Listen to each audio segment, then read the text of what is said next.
Hi guys, for today's video ay mag-service na naman ako mga bibi ko. Ay bibi. Papunta na naman ako sa aking client. Samahan nyo ako guys.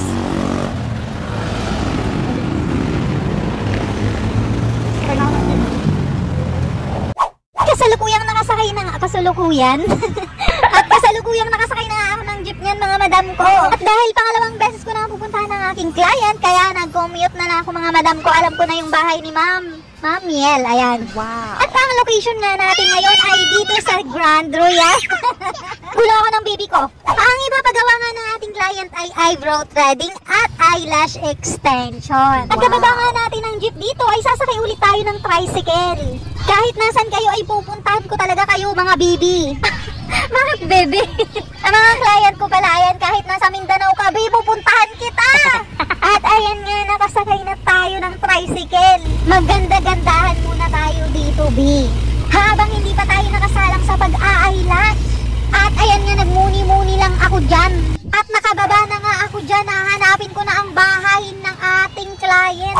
Ayun, natatanaw ko na mga habibi, ang bahay ng kapitbahay. At medyo nalito nga ako dito dahil yung huling punta ko dito kila Ma'am Miel ay gabi.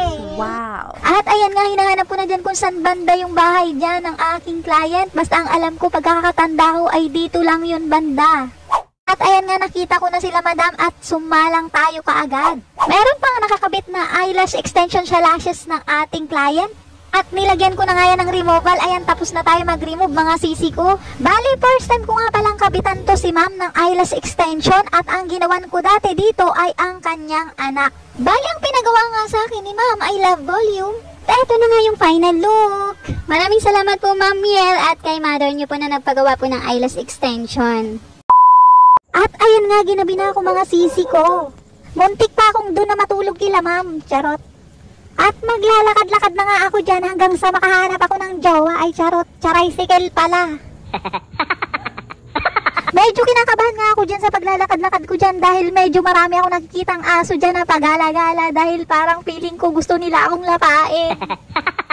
Ang sarap nga naman talaga maging isang lash technician dahil kung saan saan nga makakapunta. Tinalo mo pa si Dora. Pero nakakapagod din talaga, pero mag-e-enjoy ka. PM lang sa mga gusto magpa-eyelash.